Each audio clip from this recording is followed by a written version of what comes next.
그는 우레의 아들이라 불렸지만 결국 어둠 한복판에 번개처럼 떨어졌다. 세베대의 아들 야고보, 혈기왕성한 제자, 피로 맺어진 형제, 불의 순교자. 12제자 중 가장 먼저 자신의 목숨으로 대가를 치른 자, 그리고 누구보다도 십자가를 향해 달려간 자, 다른 이들이 망설일 때 그는 돌진했고 무리가 애심에 잠길 때 그는 애쳤다. 그러나 그의 가장 처절한 애침은 인간의 귀에는 들리지 않았다. 오직 하늘만이 들었을 뿐. 칼날이 그의 목을 스치고 눈이 마지막으로 치켜떴을 때 땅에서는 잊혔지만 하늘은 그의 이름을 기억했다. 많은 이들이 그를 요한의 함으로만 기억한다. 그러나 거의 알려지지 않은 길, 야고보의 길은 분노와 랄정, 충돌과 영광의 나선이었다. 그는 단순히 어부였던 자가 번화된 것이 아니었다. 그의 존재 자체가 살아 숨쉬는 우레랐다. 그의 피는 헛되이 땅을 적시지 않았다. 그는 침묵 속을 불길처럼 태우며 믿음을 증언했다. 도대체 무엇이 이 남자로 하락금 왕들과 사내들인을 대면하게 했는가? 그의 죽음은 수많은 기적보다 더 큰 파장을 일으켰는가? 그리고 칼날과 영원의 경계, 마지막 찰나 속에서 그가 본 것은 무엇이었을까? 지금부터 당신은 많은 이들이 애면했지만 하늘이 결코 잊지 않은 이야기 속으로 들어간다. 두려움 앞에서도 천둥처럼 울부짖었던 제자, 야고보. 그는 눈을 뜬 채 죽었다. 갈릴리 바다의 물결 위로 보이지 않는 칼날처럼 바람이 몰아쳤다.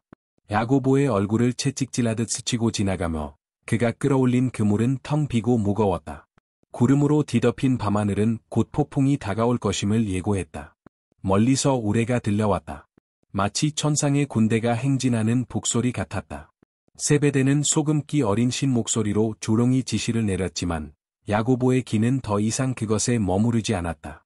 그의 시선은 어딘가 멀리 어둠을 찢고 다가오는 존재를 예감하듯 수평선을 응시하고 있었다. 그의 곁에는 어린 동생 요한이 말없이 함께 일하고 있었다. 그들 사이에는 깊은 유대감이 있었지만 동시에 보이지 않는 무게가 있었다. 야고보는 장남으로서 아버지의 힘을 이어받은 자로서 때가 되면 앞장서야 하는 자랐다. 그러나 때란 결코 요청하지 않았다. 그저 흘러갔고 바다의 냄새와 같은 삶, 변화 없는 그물과 함께 그의 인내심도 조금씩 달아가고 있었다. 그때 그는 들었다. 처음에는 바람소리라 여겼지만 아니었다. 그것은 바위 속, 물 속, 천둥의 심장에서 나오는 듯한 낮고 깊은 음성이었다. 야고보는 몸을 돌렸다. 그 해안가에 한 남자가 서 있었다. 그의 얼굴은 단호했고 눈동자는 잠든 불꽃처럼 고르히 타오르고 있었다. 나를 따르라. 너를 사람을 낚는 어부로 만들겠다. 그 말은 불에 달군 작살처럼 그의 의식에 박혔다. 그는 요한을 바라보았고 그 다음 아버지를 바라보았다. 아버지는 동작을 멈춘 채 이미 알고 있었다는 듯한 눈빛으로 두 아들을 바라보고 있었다. 그 순간 마치 영원히 숨을 쉬는 듯했다. 바다 위로 우레가 울렸고 그의 손에서 그물이 미끄러져 뱃전에 축축한 소리를 내며 떨어졌다. 바로 그 순간 천둥과 순종 사이에서 운명이 솟구쳤다. 야고보는 아무 말 없이 배에서 내렸다. 차가운 모래 위를 디디는 그의 발걸음은 땅속 깊이 울리는 듯했다. 바람은 잠시 멈췄다. 마치 세상이 그 선택을 지켜보며 숨을 죽인 것처럼. 요한도 따라 나섰다. 이제 더 이상 아버지도, 고기도, 그물도 없었다. 오직 그 사람과 더 큰 바다의 약속만이 남아 있었다. 이후의 날들은 회오리처럼 흘러갔다. 야고보는 예수의 걸음을 주시했다. 그가 길이 없는 곳에서도 방향을 아는 자처럼 걷는다는 것을 느꼈다. 기적들이 불꽃처럼 퍼졌다. 맹인이 보았고, 나병환 자가 낫고, 침묵한 자들이 노래했다. 하지만 그 무엇보다도 야고보의 마음을 움직인 것은 예수의 시선이었다. 그 눈빛은 그의 내면을 꿰뚫었다. 영광을 갈망하는 그의 욕망과 평범한 어부로 남을까 두려워하는 그 두려움을 모두 알아보는 눈빛이었다. 어느 날 밤, 산기슭에서 설교가 끝난 후 야고보는 무리에서 떨어져 나왔다. 별이 떠오른 하늘 아래, 그는 어린 시절처럼 무릎을 꿇고 아버지가 자기를 자랑스러워하길 기도했다. 그러나 그날 밤 그는 아무것도 구하지 않았다. 다만 귀를 기울였다. 우레가 다시 울렸다. 단 한 번, 짧고 굵게, 머리 위를 갈라지듯 지나갔다. 그는 하늘을 올려다보며 깨달았다. 그것은 폭풍이 아니라 응답이었다. 무언가가 하늘에서 결정되었다는 것을. 다음 날, 무화과나무 사이의 좁은 길을 무리가 걸을 때 예수가 그와 요한을 돌아보며 미소 지었다. 보아네르게스, 그는 속삭이듯 말했다. 우레의 아들들이여. 야고보는 온몸이 떨렸다. 그 이름은 단순한 별명이 아니었다. 그것은 정체성이자 예언이었다. 그 순간부터 그는 알았다. 예수를 따르는 길은 단지 배를 떠나는 일이 아니었다. 그것은 자신이 믿었던 자기라는 존재를 버리는 길이었다. 그리고 자신조차 아직 알지 못했던 존재로 태어나는 과정이었다. 그러나 하늘은 이미 그를 알아보고 있었다. 먼지 가득한 길이 마른 언덕 사이로 구불구불 이어졌고 야고보의 맨발은 뜨거운 흙 속에 파묻히듯 걸었다. 배를 떠난 그 순간부터 그의 인생은 사람들, 길, 기적들로 가득 찬 수롱돌이가 되었다. 하지만 그의 내면은 그보다 더 소란스러웠다. 말 못할 분노가 그의 속에서 말벌처럼 잉잉거렸다. 누구에게 향한 것도 아닌 단지 그 안에 항상 존재해온 불안의 불꽃이었다. 그날 예수는 12명을 모았다. 그 시선은 고려했지만 단단했고 가장 거친 자들도 무장해제시킬 만큼 강했다. 이름이 하나씩 불릴 때 야고보는 심장이 요동쳤다. 이미 선택받을 걸 알고 있었지만 그 순간 공기 속에는 보이지 않는 의식 같은 것이 감돌았다. 세베대의 아들 야고보, 그의 형제 요한. 너희를 보아네르게스라 부르노라. 우레의 아들들이여. 제자들은 웃었지만 그 웃음은 어색했다. 그 안에는 장난기보단 불안이 섞여 있었다. 야고보는 웃지 않았다. 그는 발가벗겨진 듯한 기분이었다. 그 별명이 날카로운 화살처럼 박혔고 그날의 천둥소리가 다시 머릿속을 울렸다. 요한은 조롱이 웃었다. 마치 모든 것을 자랑스럽게 받아들이는 듯한 그 미소는 아직도 갈등 속에 있는 야고보의 신경을 건드렸다. 제자들 사이의 긴장감은 점점 더 고조되었고 베드로는 야고보의 거친 성격과 앞장서는 태도, 그리고 도전적인 눈빛의 불편함을 느끼기 시작했다. 유다는 언제나 그림자 속에서 모든 것을 주시했다. 그의 입에서는 날카로운 속삭임이 새어나왔고 도마는 그 선택 자체를 의심했다. 평소에는 조롱하던 바돌로메조차 점점 그와의 대화를 피하기 시작했다. 야고보는 그 시선을 느꼈지만 개의치 않는 척했다. 아니, 적어도 그는 그렇게 자신에게 말하려 했다.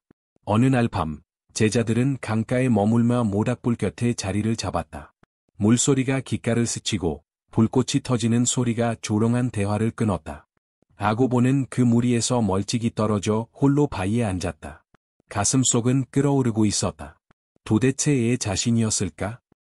우레의 아들은 이토록 내면의 분노를 안고 살아야 했는가? 그 불꽃은 아직도 꺼지지 않고 타오르고 있는가? 예수는 늘 그렇듯 조롱이 다가왔다. 아무 말 없이 그의 곁에 앉아 한동안 침묵을 지켰다. 그 정적은 그 어떤 설교보다 무거웠다. 무겁구나. 예수가 하늘을 올려다보며 말했다. 야고보는 곧바로 대답하지 않았다. 놀란 것은 질문 그 자체가 아니라 그가 막 생각하던 바로 그 순간 그 마음을 정확히 꿰뚫고 들어온 말이었다. 나는 다른 이들과 같지 않습니다. 결국 그가 입을 열었다. 그들은 나를 위협으로 낙입니다. 예수는 조롱이, 그러나 깊은 상처처럼 울리는 말로 답했다. 어쩌면 너는 정말 위협일지도 모른다. 그리고 이어진 말은 그를 무너뜨렸다. 하지만 누구에게 위협이나? 너 안에 있는 악에게? 아니면 너 바깥의 어둠에게? 야고보는 시선을 떨궜다. 그는 단호한 말이나 대립에는 익숙했지만 그 따뜻한 단호함, 방패 대신 거울이 되어 다가오는 목소리는 그를 속수무책으로 무장해제시켰다. 내가 품은 분노는 적이 아니다. 그것은 불꽃이다. 다듬어지고 인도되어야 할 불이다. 내 이름으로 울리는 우레는 성을 무너뜨릴 수도, 다리를 파괴할 수도 있다. 그날 아침, 무언가 야고보 안에서 바뀌었다. 분노가 사라진 것은 아니었다. 여전히 그 불길은 타오르고 있었다. 하지만 그는 이제 그것을 어떻게 쓸지를 배우고 있었다. 그는 여전히 단호하게 말했지만 그 말에는 이제 무게가 실려 있었다. 단지 소리만 나는 것이 아니라 의미가 울려 퍼졌다. 우레는 이제 하늘을 찢을 순간을 기다릴 줄 알게 된 것이다. 그렇다 해도 갈등은 사라지지 않았다. 제자들 사이에서의 긴장은 여전히 숨겨지지 않았다. 야고보는 자신이 늘 성급한 자, 생각보다 행동이 앞서는 자, 언제든 폭발할 수 있는 자로 비춰질 것을 알고 있었다. 그는 받아들였다. 이제는 그 번개가 어디를 향해야 하는지를 알고 있었기에. 그러나 마음 깊은 곳에서 하나의 의문이 자라나고 있었다. 그의 자아 속 가장 어두운 그림자처럼 과란 자만과 분노로 빚어진 그가 하나님의 아들이라 불리는 이와 진정 함께 걸을 수 있는 존재일까? 그 질문의 대답은 말이 아닌 어느 산 위의 불 가운데에서 다가왔다. 아직 새벽 어둠이 걷히기 전 예수는 야고보를 불렀다.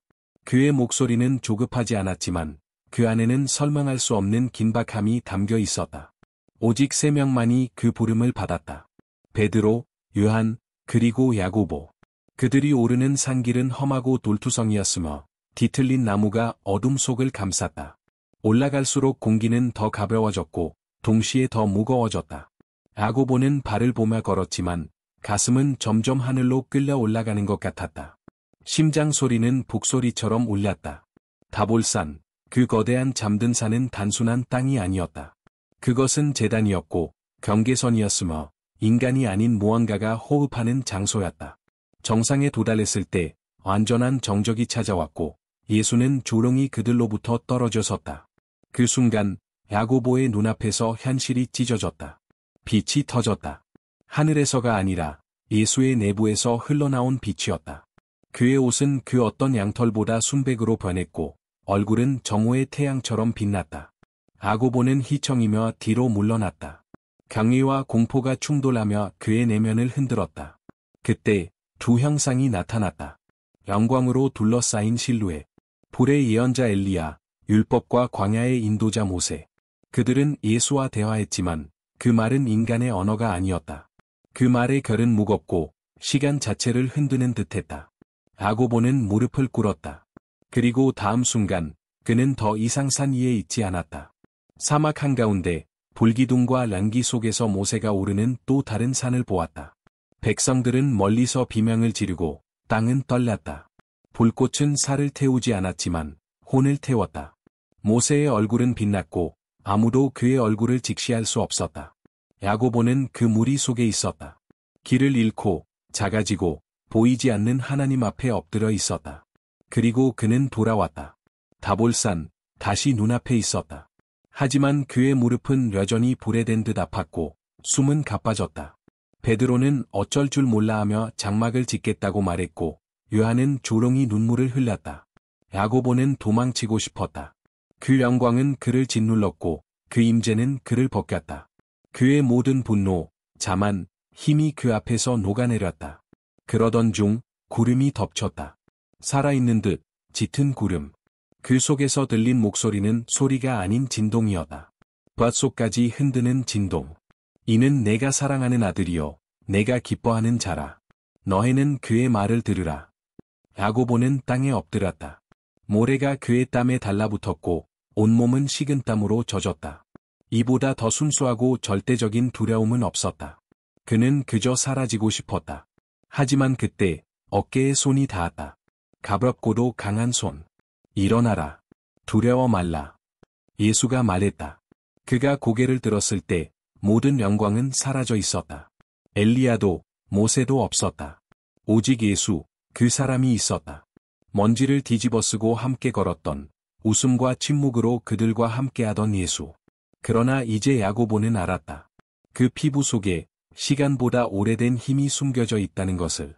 그리고 그보다 더한 사랑이 그 영광을 감당하며 인간 곁에 다가온다는 것을. 산에서 내려오는 길, 침묵이 자욱했다. 베드로는 입을 닫았고 요한은 눈물을 삼켰다. 야고보는 전쟁터에서 돌아온 자처럼 걸었다. 그의 가슴엔 새로운 무게가 자리 잡았다. 세상이 이해하지 못할 영광을 목격한 자의 기억이었다. 예수는 아무에게도 말하지 말라고 했다. 아직은 아니라고. 야고보는 조롱이 고개를 끄덕였다. 어떻게 설명할 수 있을까? 어떻게 영혼을 언어로 옮길 수 있을까? 지금은 말할 때가 아니었다. 변화의 때랐다. 그 순간 야고보는 처음으로 진정한 주를 두려워함을 경험했다. 약한 자의 공포가 아니라 불 가운데 살아남은 자의 경외였다. 그 안에서 여전히 우레는 울리고 있었다. 하지만 이제 그것은 경외의 우레랐다. 예수는 예루살렘으로 가는 돌길 이 뜨거운 햇살 아래를 걷고 있었다. 그때 살로메가 다가왔다. 거련한 발걸음, 믿음과 야망이 뒤섞인 눈빛. 그녀는 단순한 어머니가 아니었다. 야고보와 르한, 그녀에게 있어 그들은 단순한 자녀가 아니었다. 그들은 약속이자 꿈이었다. 예수는 말없이 앞서 걸었다. 제자들은 흩어져 낮은 목소리로 다가올 영광의 입성에 관한 소문을 주고받고 있었다. 긴장은 마치 멀리서 울리는 북소리처럼 점점 다가오고 있었고, 그 순간 올리브 나무 사이에서 잎사귀가 바람에 속삭이던 그 자리에서 살로메가 무릎을 꿇었다. 그녀의 얼굴은 펑훈했지만 눈동자는 떨리고 있었다.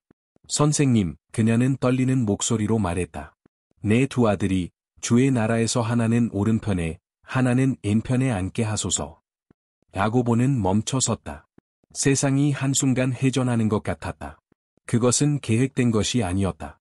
그는 그런 부탁을 요청한 적이 없었다. 하지만 그는 그것을 막지도 않았다.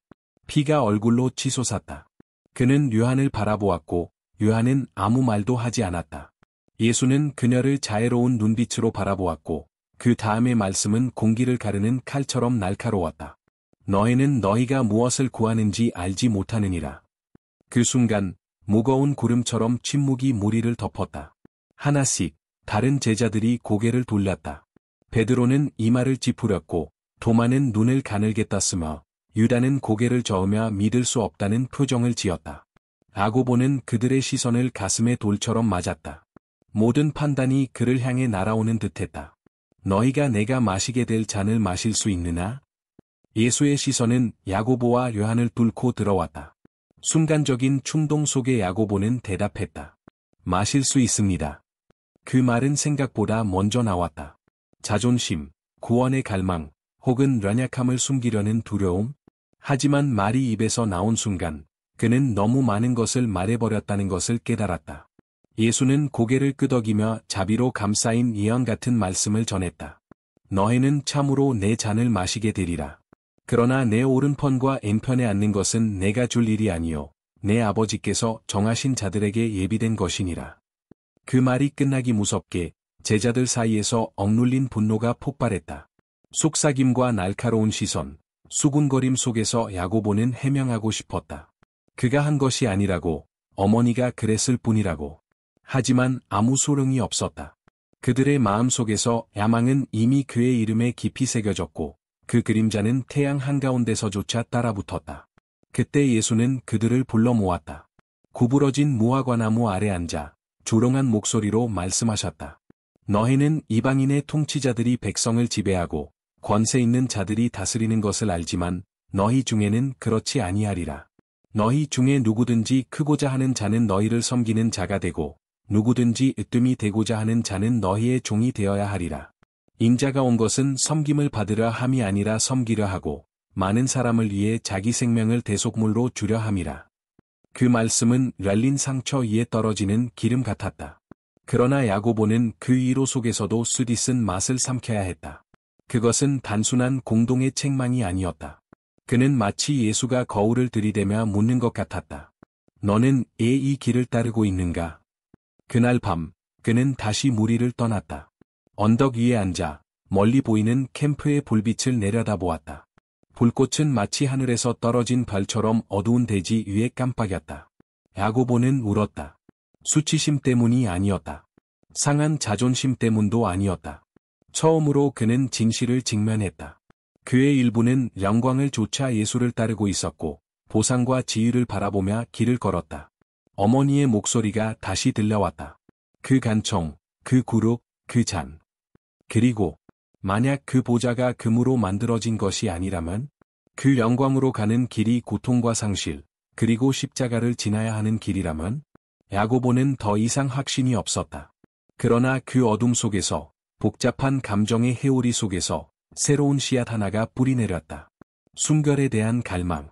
보좌 때문이 아니라 사랑 때문이라는 이유로 따르고 싶은 갈망. 그는 이미 예라고 말해버렸고 그 잔은 그를 기다리고 있었다. 뜨겁게 달아오른 먼지가 햇볕 아래에서 소롱돌이치며 길 위로 올라오고 있었다.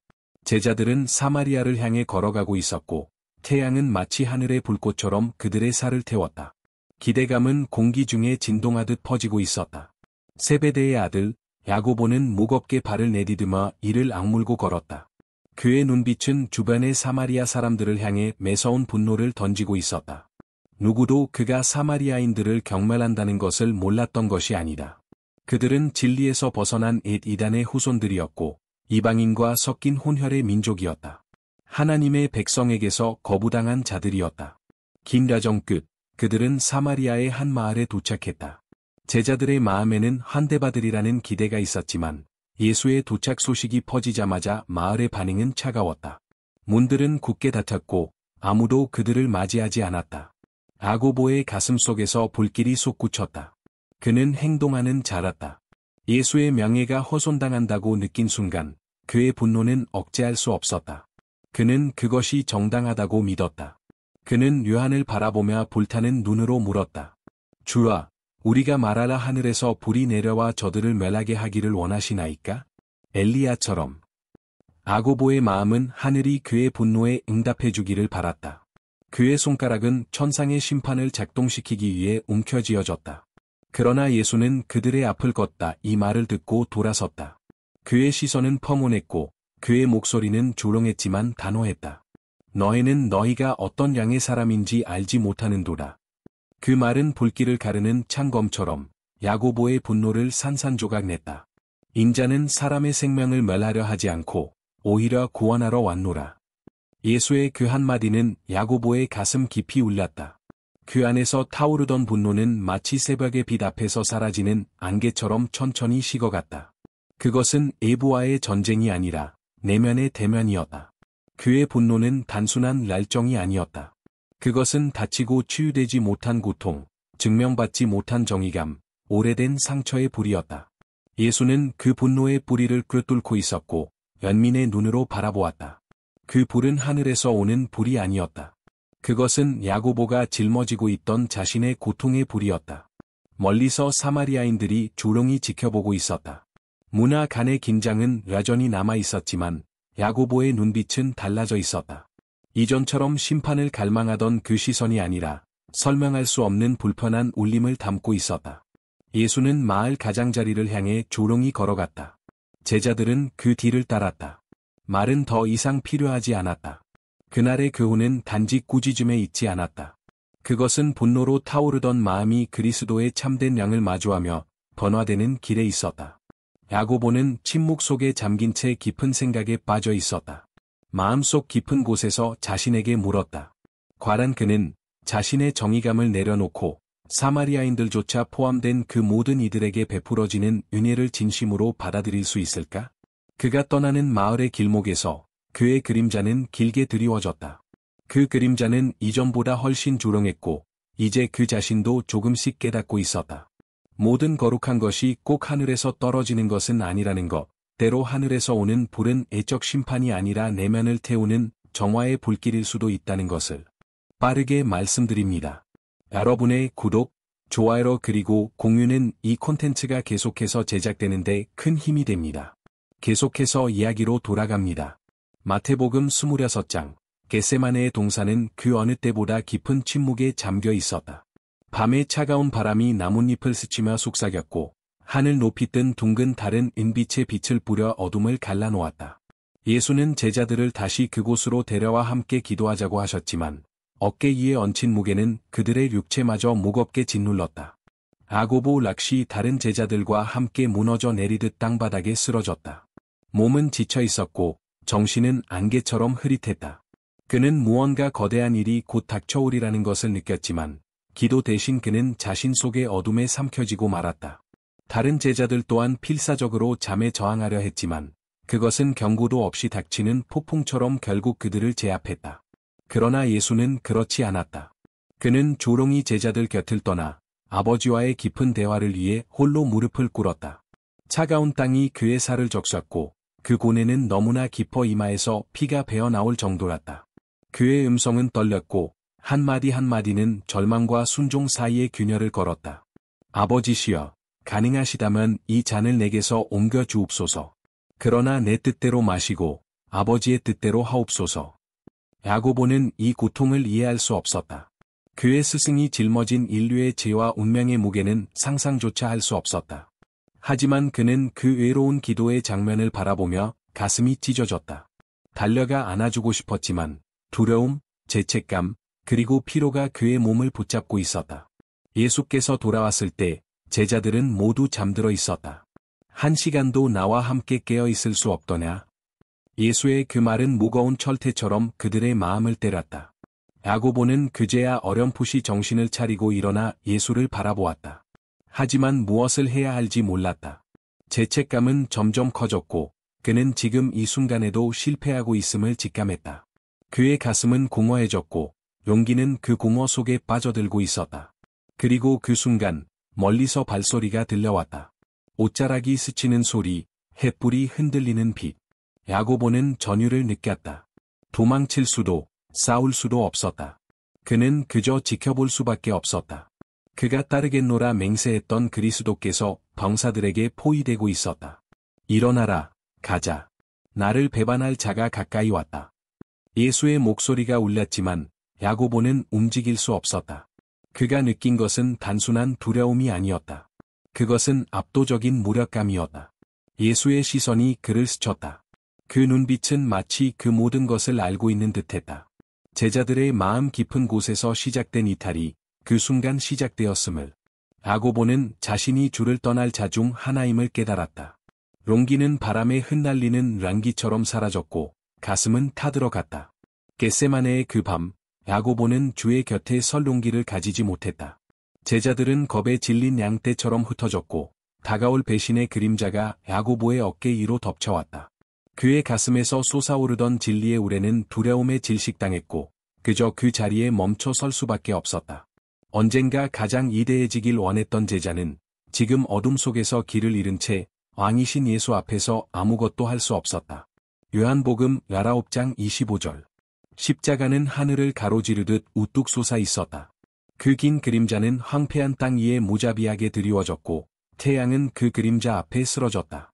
하늘은 구름으로 덮였고 마치 온 우주가 애도하는 듯했다. 야고보는 멀찍이 떨어져 그 광경을 지켜보고 있었다.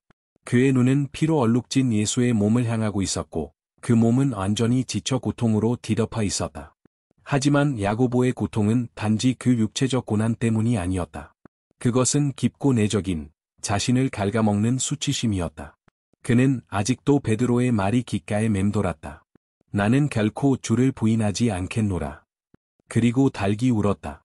그 울음소리는 마치 그의 죄를 세상에 애치는 듯했다. 그 닭의 울음은 베드로를 향한 것이었지만 동시에 야고보의 가슴에도 날카롭게 박혀 있었다. 그는 멀리서 보고 있었다. 그리고 알고 있었다. 자신도 주를 버렸다는 것을. 결정적인 그 밤, 그는 강하지 못했고 그 순간을 견딜 만큼의 믿음을 가지지 못했다. 어떻게 저분이, 그토록 따랐던 하나님의 아들이신 그분이 십자가 위에 계실 수 있는가? 그는 이해할 수 없었다. 주변에서 흐느끼는 사람들의 울음 너머로 마지막 만찬 때 예수의 말씀이 들려왔다. 이는 너희를 위하여 내어주는 내 몸이니라. 그 말은 공허한 공기 속에서 떠돌았고 야고보는 그 의미를 붙잡을 수 없었다. 그는 그 희생을 이해하지 못했다. 어떻게 죄 없고 완전한 자가 그런 고통을 받아야 하는가? 답은 없었다. 그저 눈앞에서 죽어가는 스승만이 있었다. 그는 고개를 돌려 십자가 아래에 선 마리아를 바라보았다. 예수의 어머니는 고개를 떨군 채 손으로 얼굴을 가렸지만 눈은 끝까지 아들을 바라보고 있었다. 그 표정, 그 고통은 야고보의 심장을 꿰뚫었다. 야고보는 설명할 수 없는 고통을 느꼈다. 그것은 단순한 육체의 고통이 아니었다. 마치 보이지 않는 손이 그의 심장을 조이고 있는 것처럼 가슴이 터질 듯 아팠다. 그 순간 그는 문득 어린 시절이 떠올랐다. 자신과 요한이 들판을 뛰놀던 그 평화롭고 순수한 날들. 아무 걱정도, 무거운 결정도, 죄의 그림자도 없던 시절. 우리가 함께 달리던 그때 기억나니, 요한? 야고보는 속으로 읊조렸다. 그저 우리 둘뿐이었을 때, 세상에 무게가 없었을 때. 하지만 시간은 흘렀고, 그 순수한 시절은 이제 아득한 기억 속 안개처럼 흐릿해져 있었다. 지금 그들의 현실은 고통과 상실의 냄새로 가득했고, 그 아름다운 기억들은 그저 더 큰 슬픔의 배경이 되어버렸다. 그는 문득 요한의 얼굴을 떠올렸다. 그도 자신과 같은 공허함을 느끼고 있을까? 그러나 더 이상 생각에 잠길 시간조차 없었다. 죽음은 가까이 와 있었고 그 십자가는 여전히 야고보에게 이해할 수 없는 신비로 남아 있었다. 예수의 어머니 마리아는 여전히 십자가 아래 서 있었다. 그리고 예수께서 마지막 힘을 모아 그녀를 바라보며 말씀하셨다. 야자라, 보소서 아들이니이다. 그 뒤 요한을 바라보며 덧붙이셨다. 보라 내 어머니시라. 야고보는 아무 말도 하지 못한 채 지켜보았다. 그 순간 그는 모든 희생의 무게가 이 단순한 장면 안에 담겨 있음을 느꼈다. 요한에게 어머니를 맡기며 주님은 마지막까지 사랑을 나누고 계셨다. 야고보의 눈은 다시 예수를 향했다. 그분은 하나님의 아들이었고 지금 생명을 내어주고 계셨다. 하지만 야고보는 그저 바라보고만 있었다. 그는 요한처럼 용기를 내어 가까이 다가가지 못했다. 수치심과 두려움, 이해하지 못하는 혼란이 그의 발목을 붙잡고 있었다. 그는 자문했다. 이 모든 것이 진짜일까? 정말 이게 진실일까? 그리고 그 순간 예수의 음성이 그의 마음속 침묵을 찢고 속삭였다. 다 이루었다. 야고보는 다시금 십자가를 올려다보았다. 해는 저물기 시작했고 그림자는 땅 위로 길게 드리워졌다. 그제서야 그는 조금씩 이해하기 시작했다. 예수의 죽음은 끝이 아니었다. 그것은 어떤 시작이었다. 그는 여전히 그 희생의 의미를 모두 알지 못했지만 단 하나만은 확신할 수 있었다. 그 순간 이후 그는 결코 예전의 자신으로 돌아갈 수 없다는 것. 멀리서 닭이 또 한 번 울었고 야고보는 처음으로 진심으로 자문했다. 과연 내가 이분을 따를 자격이 있는가? 요한복음 21장 4절. 신선한 바닷바람이 야고보의 뺨을 스치며 불었다. 그는 조롱이 작은 배 끝에 앉아 있었다. 떠오르는 해는 하늘을 황금빛과 분홍빛으로 물들였고 그 빛은 고려한 바닷물 위에 부드럽게 반사되었다. 정적은 깊고 신성한 듯했으며 이 평화는 며칠 전에 혼란을 아는 자에게는 환상처럼 느껴졌다. 죽음과 상실의 그림자가 여전히 그의 머리 위를 맴돌고 있었지만 잔잔한 바다는 무언가 다른 것을 약속하는 듯했다. 제자들은 그의 주변에 흩어져 있었다. 말없이, 기운 없이. 그날 아침의 고기잡이는 여느 때처럼 허탕이었다. 그들의 영혼의 공허함은 바다의 침묵에 닮아 있었고 야고보는 자신 안에 뭔가 회복할 수 없는 것이 있다고 느꼈다. 그러나 시간은 언제나처럼 흐르고 있었다. 그들이 잃은 것을 되돌릴 방법은 없었다. 그때 익숙한 목소리가 정적을 깨트렸다. 얘들아, 너희에게 먹을 것이 있느냐? 야고보는 깜짝 놀라며 고개를 들었다. 그 목소리는 너무나 익숙했지만 믿기 힘들었다. 그는 죽었다고 믿었던 예수, 그분이 해변가에 서 있었고 얼굴에는 부드러운 미소가 떠 있었다. 믿기지 않는 눈으로 그분을 바라보며 요한이 떨리는 목소리로 대답했다. 없습니다. 예수는 조용히 말씀하셨다. 배 오른편에 그물을 던지라. 단순한 명령이었다. 하지만 그 안에는 알 수 없는 힘이 깃들어 있었다. 제자들이 그 말씀에 따라 행동하자 그물은 금세 무겁고 풍성한 고기로 가득 찼다. 마치 바다가 그들에게 축복을 보내는 것처럼. 야고보는 가슴 깊이에서부터 뜨거운 감정을 느꼈다. 이 기적은 단순히 고기잡이에 관한 것이 아니었다. 그것은 메시지였다. 예수가 부재한 것처럼 느껴지던 순간에도 그분은 여전히 그들과 함께 하셨다. 가장 작고 가장 예상치 못한 순간에도 요한은 놀란 얼굴로 야고보를 돌아보며 속삭였다. 주님이시다. 야고보의 심장이 크게 뛰었고 후회와 안도의 물결이 그를 삼켰다. 그는 해변가에서 기다리는 예수를 보았다. 작은 모닥불이 피어 있었고 고기가 구워지고 있었다. 그 냄새는 마지막 만찬의 추억을 떠올리게 했다. 야고보는 복잡한 감정 속에서 몸을 던지듯 바다로 뛰어들었다. 그는 설명할 수 없는 충동에 따라 헤엄쳐 나아갔고 그저 주님께 닿고 싶었다. 물 위에서의 걸음은 무거웠고 가슴은 터질 듯 조급했다. 그리고 마침내 해변에 도착했을 때 예수는 그를 기다리고 있었다. 아무 책망도 없었다. 그저 파문한 미소와 함께 이렇게 말씀하셨다. 아서 먹으라. 불은 부드럽게 타오르고 있었고 고기는 구워져 있었다. 야고보는 가슴이 찢어질 듯한 마음으로 다가갔다. 자신이 그분을 애면했던 기억이 여전히 가슴을 짓눌렀다. 그는 어떻게 친구로 다가갈 수 있겠는가? 어떻게 버림받고도 여전히 자신을 받아주는 그분의 마음을 이해할 수 있을까? 하지만 그 식사의 순간 모닥불이 제자들의 얼굴에 따스한 그림자를 들이우던 그 순간, 야고보는 예수의 임재 안에서 회복의 평화를 느꼈다. 고려한 바다와 분리의 고기는 마치 그의 내면을 비추는 거울 같았다. 그의 혼란과 상실, 죄책감은 서서히 정화되고 있었다. 그러나 동시에 새로운 감정이 일기 시작했다. 이제 그는 알았다. 이제는 숨어 있을 수 없다는 것을. 그들에겐 아직 사명이 있었고 해야 할 일이 남아 있었다. 식사가 끝난 후 예수는 야고보를 향해 몸을 돌리셨다. 그의 눈은 깊고 따뜻했으며 곶뚫는 듯한 이해를 담고 있었다. 요한의 아들 시모나, 예수의 음성이 부드럽게 울려 퍼졌다. 그 순간 야고보의 심장이 크게 요동쳤다. 예수께서는 그를 이전 이름으로 부르셨다. 그의 번화 이전, 실패와 연약함의 시절을 품은 이름으로. 너는 이들보다 나를 더 사랑하느냐? 그 질문은 단순한 확인이 아니었다. 그것은 정면에서 그를 마주하는 도전이었고, 그의 가장 깊은 곳을 향한 손길이었다. 예수의 눈빛은 결코 비난하지 않았다. 오히려 그 안에는 자비와 강인함이 공존했고, 그의 마음을 꿰뚫었다. 야고보는 목이 메인 채 대답했다. 주님, 그렇습니다. 내가 주님을 사랑하는 줄 주님이 아십니다. 그의 목소리는 해안과 진심으로 떨리고 있었고, 말할 때마다 오래된 죄책감이 사라지는 듯했다. 예수께서는 조용히 말씀하셨다. 내 어린 양을 먹이라. 그 말은 단순한 명령이 아니었다. 그것은 정죄가 아닌 회복의 선언이었다. 야고보의 가슴 속에서 무언가 깨지는 듯한 소리가 들렸다. 무겁게 짓눌렀던 돌덩이가 떨어져 나가듯 그의 심장은 가볍고도 뜨겁게 뛰었다. 그는 깨달았다.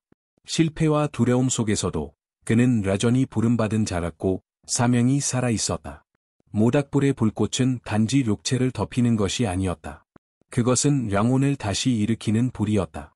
그들의 마지막 식사가 있었던 그 불가에서 태양은 서서히 하늘을 물들었고 야고보는 눈물 어린 시선으로 예수를 바라보며 속으로 외쳤다. 이제 시작입니다. 잿더미 같던 그의 인생 위에 새로운 불꽃이 타오르고 있었다. 사도행전 2장 1절. 예루살렘의 거리 위로 불어오는 바람은 그날따라 특별했다. 마치 하늘이 무언가 거대한 일을 준비하고 있다는 듯 공기 속에는 전기가 흐르는 듯했다. 야고보는 다른 제자들과 함께 다락방에 몰아 있었다. 그들의 가슴은 빠르게 뛰었고 마음에는 말할 수 없는 떨림이 있었다. 예수께서 약속하신 보혜사, 이로자, 그분의 말씀이 여전히 귀에 맴돌고 있었지만 지금 그가 느끼는 것은 기대 그 이상이었다. 말로 표현할 수 없는 긴장과 깊은 기운이 방 안을 채워가고 있었다. 그 순간 속삭임 같던 소리가 점점 커지며 마치 하늘이 열리는 듯한 갱음으로 변해갔다. 그리고 보이지 않는 불길이 현실 속에 나타나 불의 혀처럼 각 제자 위에 머물렀다. 야고보는 숨을 멈췄다. 몸 전체가 소름으로 뒤덮였고 다른 제자들의 눈에는 이름 모를 빛이 깃들어 있었다. 그의 영혼 깊은 곳에서 무언가 움직이기 시작했다. 분노, 공허, 두려움. 그 모든 감정들이 녹아내리기 시작했다. 그리고 그 자리를 대신한 것은 새로운 불이었다. 파괴의 불이 아닌 능력의 불, 복수의 불이 아닌 용기의 불. 그의 영혼은 확장되었고 마치 하나님의 양이 그의 빈 공간을 채우듯 그의 존재를 덮었다. 야고보는 어떻게 설명해야 할지 몰랐다. 그것은 외부의 힘이 아니라 내부에서 솟구치는 생명의 폭풍이었다.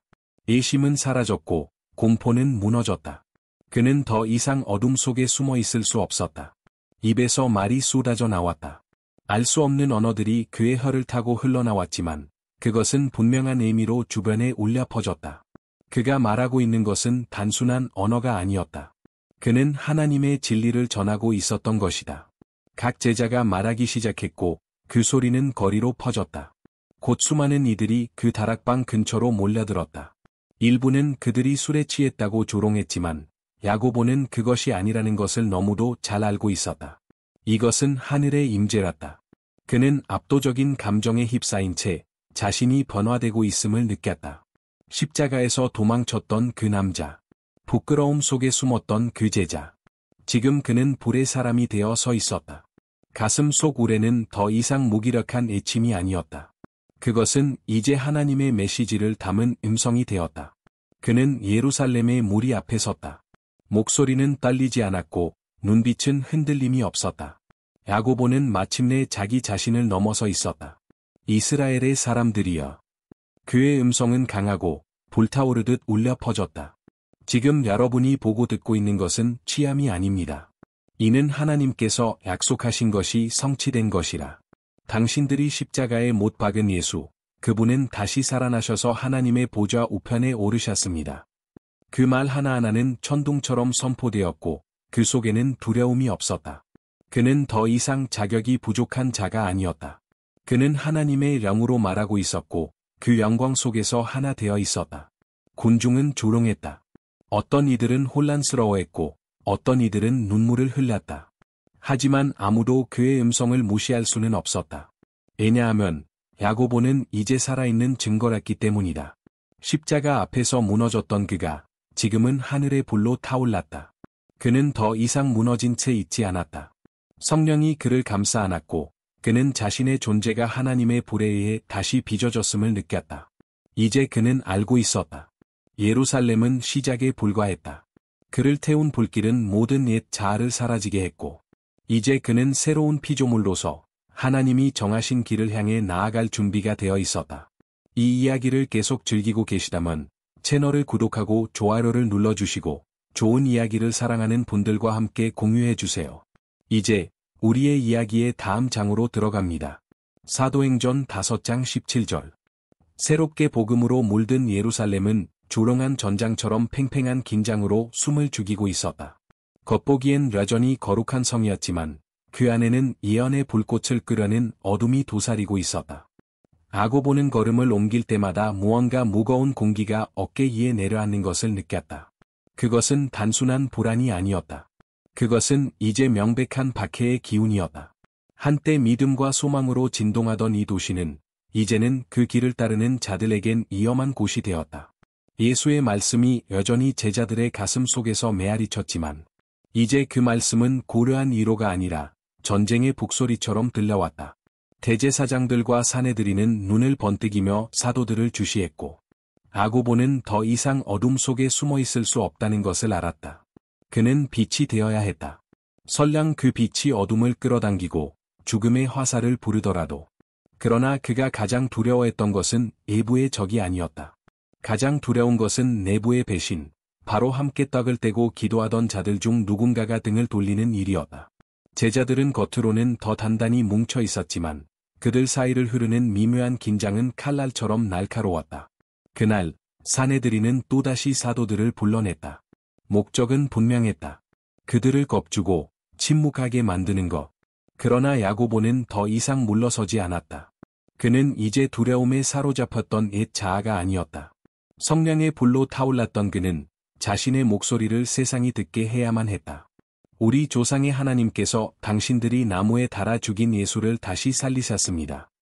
야고보는 힘있고 단단한 음성으로 선언했다. 그의 말은 공기를 가르는 칼날처럼 날카로웠고 그는 눈을 피하지 않고 사내들인의 권위자들을 바라보았다. 당신들이 버린 그 돌이 건축자들의 모퉁이 돌이 되었습니다. 우리는 그 증인입니다. 우리가 본 것과 들은 것을 말하지 않을 수 없습니다. 그 말은 단순한 선포가 아니었다. 그것은 정말 충돌이었다. 그의 눈빛은 이제 더 이상 수치심으로 흐릿하지 않았다. 그 안에는 꺼지지 않는 불꽃이 타오르고 있었다. 진실의 대가는 피라는 것을 그는 이미 알고 있었다. 그러나 그는 준비되어 있었다. 사내들인의 지도자들은 분노로 이를 갈았다. 그러나 야고보는 물러서지 않았다. 그는 느꼈다. 자신은 지금 자신을 넘은 어떤 존재가 되어가고 있다는 것을. 사람보다 하나님께 순종하는 것이 마땅하지 않습니까? 그는 또렷하게 외쳤다. 당신들이 막으려는 이 복음은 침묵시킬 수 없습니다. 하나님의 진리는 어떤 사람의 억압보다 강합니다. 그 말은 해당 안에 무겁게 떨어졌다. 그러나 제자들의 불길은 꺼지지 않았다. 그 불길이 강해질수록 죽음의 그림자 또한 가까이 다가왔다. 야고보는 알고 있었다. 이날의 대면은 그들에게 더 큰 위협을 불러올 것이고 죽음은 그들을 향해 이미 달려오고 있다는 것을. 그날 밤 제자들은 함께 모아 기도했다. 야고보는 조롱이 눈을 감고 예수의 말씀을 떠올렸다. 세상이 너희를 미워하거든 나를 먼저 미워한 줄을 알라. 그는 이제 알았다. 이 고난은 단순한 불운이 아니라 하늘의 계획이었다. 진리를 말하는 자에겐 고통이 따르며 그 고통은 하나님의 부르심 속 일부랐다.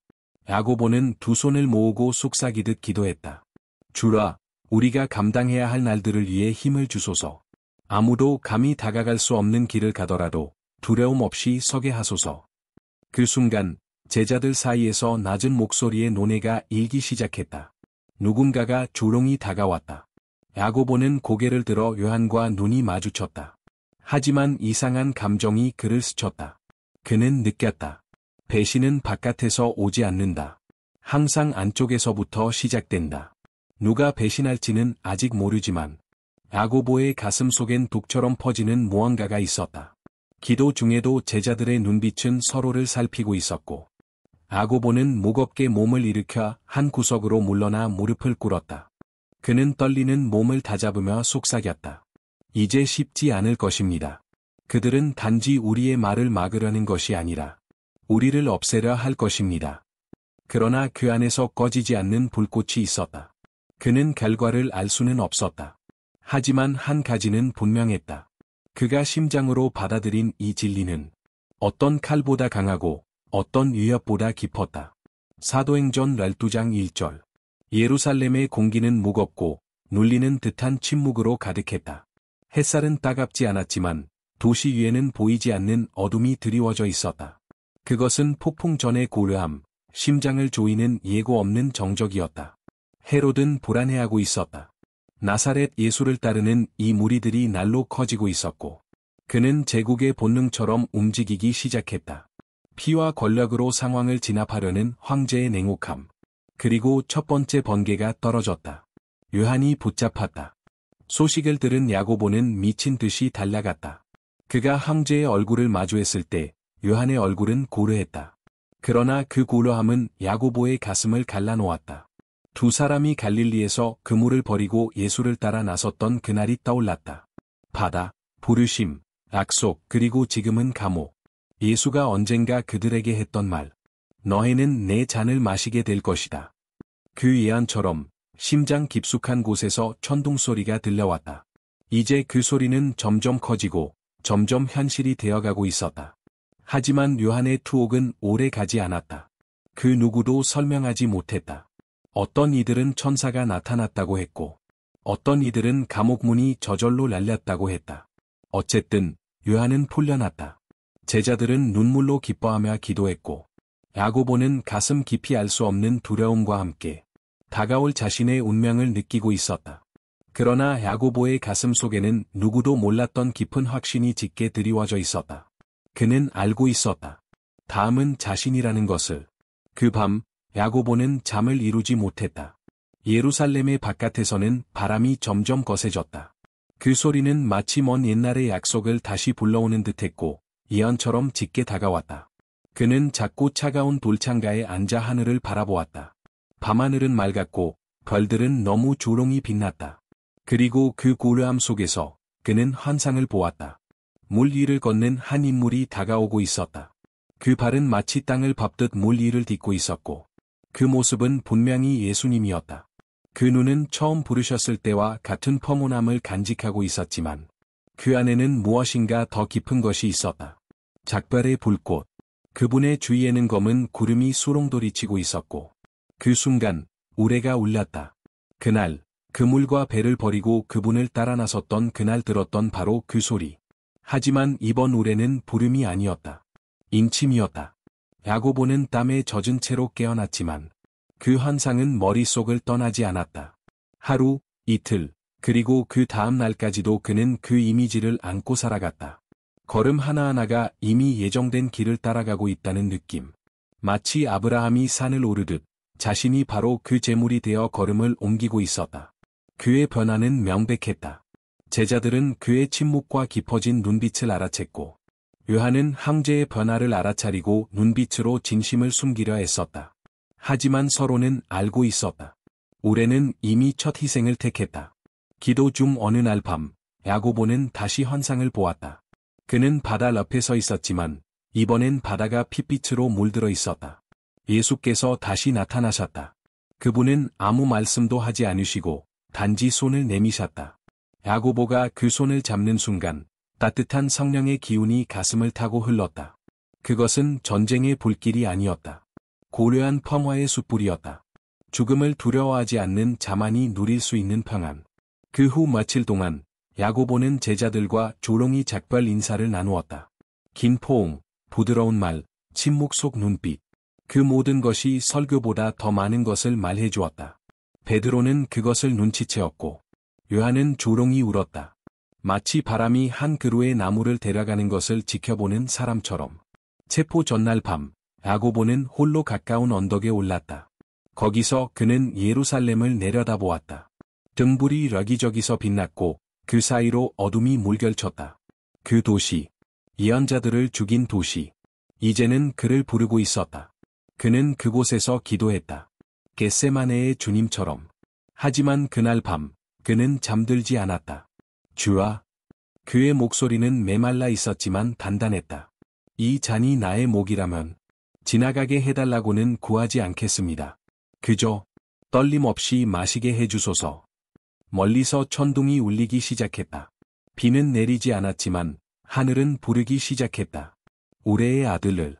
그는 눈을 감고 마지막으로 바닷물의 감촉을 떠올렸다. 그리고 가슴속에 살아있는 불길, 그 숯불의 따뜻함을 느꼈다. 동이 트기도 전, 그가 산을 내려오자 병사들이 이미 그를 기다리고 있었다. 사도행전 12장 2절. 헤로데 지하 감옥은 언제나 축축했다. 그 젖음이 어디서 비롯된 것인지, 비인지, 땀인지, 아니면 피인지, 이제는 구분조차 할 수 없었다. 야고보는 묶인 채로 침묵 속에 있었다. 이제 무엇이 그를 기다리는지 알고 있었고, 그는 더 이상 죽음을 두려워하지 않았다. 그러나 그에게 더 고통스러웠던 것은 하늘의 침묵이었다. 며칠 전까지는 환상도 있었고 음성도 들렸다. 하지만 이제 아무것도 없었다. 그의 가슴 속에서 타오르던 불길은 이제 제로만 남아 있었다. 그는 묻고 싶었다. 주님, 이제는 침묵하십니까? 감방은 작았다. 돌로 된 벽이 사방을 감쌌고 멀찍이 병사가 그를 감시하고 있었다. 그 병사의 눈빛은 한 사람을 보는 것이 아니라 신앙 자체를 무너뜨리고자 하는 두려움을 품고 있었다. 헤롯은 야고보의 죽음을 통해 그저 한 명의 생명을 끝내는 것이 아니라 그를 따르는 이들의 믿음을 꺾고자 했다. 그리고 고문은 시작되었다. 처음엔 육체적인 것이 아니었다. 부패한 율법학자들이 불려왔다. 그들은 차가운 신학으로 껍데기만 남은 구절로 그를 흔들려 했다. 예수는 실패했다고, 제자들은 흩어졌고, 하늘나라는 오지 않을 것이라고. 하지만 야고보는 말없이 그들을 바라보았다. 그의 눈빛은 그들의 논리를 무력화시켰다. 당신들은 두루마리를 몰아주지만 나는 목소리를 들었습니다. 구절로 나를 설득하려 하지만 나는 그분의 상처에 손을 대었습니다. 결국 고문이 본격적으로 시작되었다. 때리고 멈추고 다시 때리는 계산된 고통. 그러나 그는 비명을 지르지 않았다. 그는 강인한 체하지도 않았고 무감각하지도 않았다. 그저 스스로를 내어 맡겼을 뿐. 밤마다 젖은 집더미 위에 누우며 그는 묻곤 했다. 주님, 이제 나타나지 않으십니까?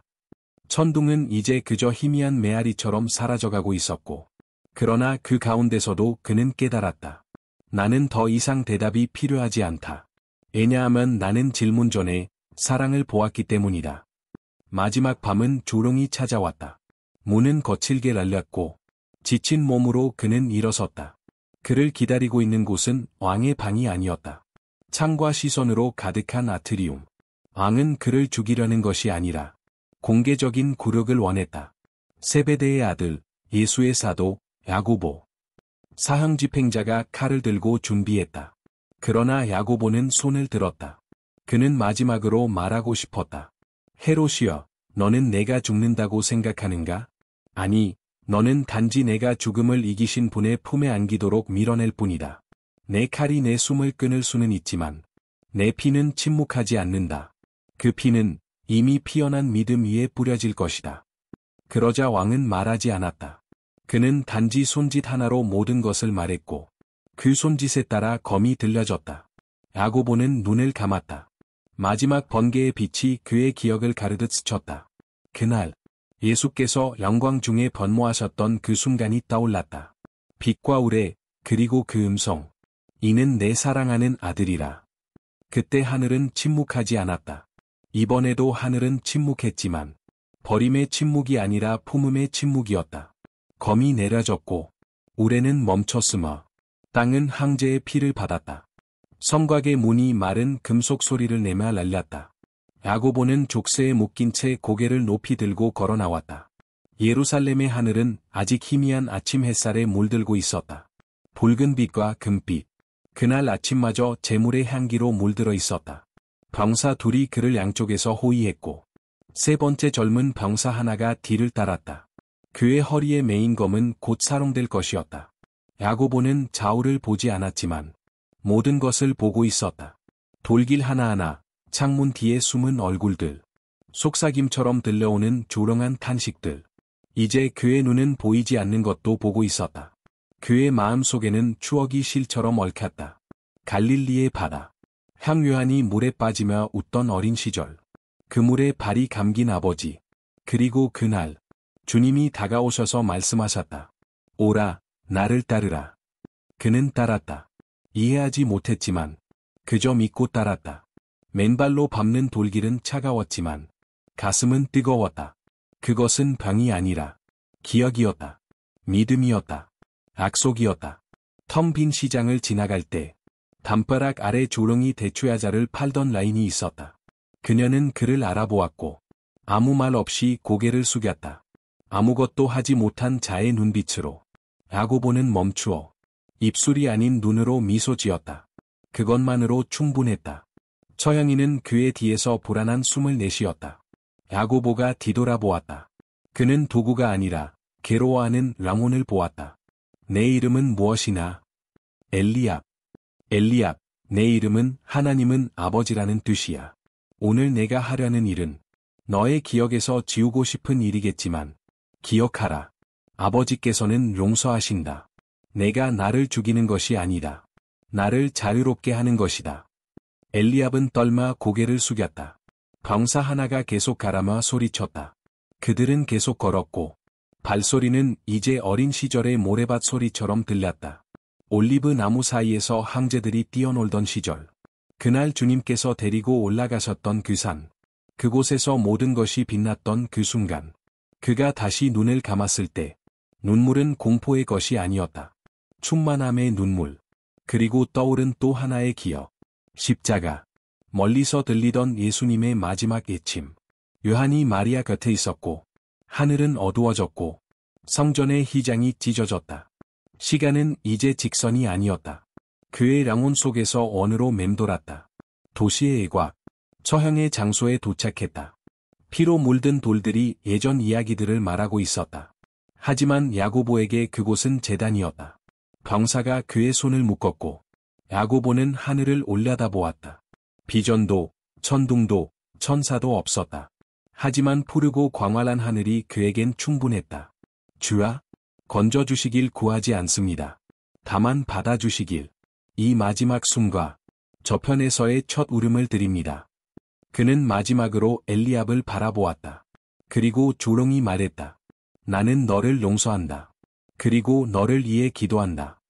엘리압의 손이 떨렸지만 명령은 명확했다. 검이 들려졌다. 한순간 예루살렘 전체가 숨을 멈춘 듯 조롱했다. 그리고 우레 같은 침묵. 소리는 없었지만 하늘은 박수쳤다. 영광의 소리로.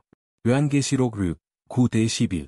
검이 그의 목을 스칠 때 땅은 조롱했지만 하늘은 떨렸다. 사람들은 그저 또 하나의 처형, 또 하나의 시체라고 여겼지만 보이지 않는 랑락에서는 영혼의 애침이 있었다.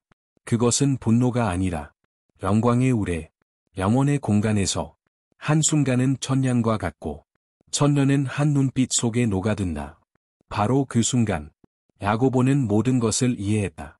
피는 더 이상 상처가 아니었다. 향기였다. 검은 이제 죽음이 아니라 열쇠였다. 그의 영은 찢기는 바람이 아니라 들어올리는 바람에 휩싸여 그분 앞에 섰다. 어린 양, 사자, 불꽃 같은 눈, 심판이 아닌 한양의 눈빛. 그는 그 자리에 있었다. 어머니가 원하던 왕의 앞자리가 아니었다. 그보다 더 깊고 더 거룩한 자리. 하늘의 보좌. 순교자들의 안식처. 그리고 그는 그곳에서 다른 이들을 보았다. 아브라함, 이삭, 야곱, 모세, 룻, 한나, 엘리야. 그리고 이름도 얼굴도 없는 이들. 그들의 이야기는 세상에 묻혔지만 하늘에서는 찬양받고 있었다. 그들의 음성은 복수를 외치지 않았다. 온전한 정의야. 하나님의 계획 완성을 기도하고 있었다. 그리고 하늘에서 이렇게 들렸다. 잠시 더 쉬어라. 너희 형제들이 다 채워질 때까지. 야고보는 깨달았다. 그는 끝이 아니었다. 시작이었다. 결코 침묵하지 않을 우레의 메아리. 그날 엘리압은 검을 내려놓고 울며 길가에 주저앉았다. 그리고 어느 날 그는 이상한 자비의 품에 안기게 되었다. 나사렛 사람의 제자들 중 하나가 그를 받아주었다. 수년 뒤 그는 데카폴리스 지역에서 복음을 전하는 자가 되었다. 자신을 변화시킨 것은 말씀이 아니라 한 눈빛. 그리고 료한. 그는 편지를 쓰고 복음을 기록하고 한 상을 받았지만 그 안엔 언제나 야고보의 음성이 있었다. 갈릴리의 먼지처럼 복음 속엔 우레가 울리고 있었다. 그리고 그녀는 박해를 받고 상처받지만 결코 멈추지 않는다. 왜냐하면 땅에서 침묵한 음성들이 하늘에서는 여전히 울리고 있기 때문이다. 그것은 불, 용기, 믿음이 되어 다시 이 땅에 내리고 있었다. 야고보는 그 모든 것을 보았고 영원한 침묵의 보좌에 앉기 전 스스로에게 속삭였다. 이제야 알겠도다. 그 우레는 파괴가 아닌 영원의 시작이었음을. 여기까지 함께 해주셔서 진심으로 감사합니다. 당신 또한 이 믿음의 가족의 일부입니다. 다음 장에서 다시 만납시다. 하나님의 은혜와 평강이 늘 당신과 함께하길.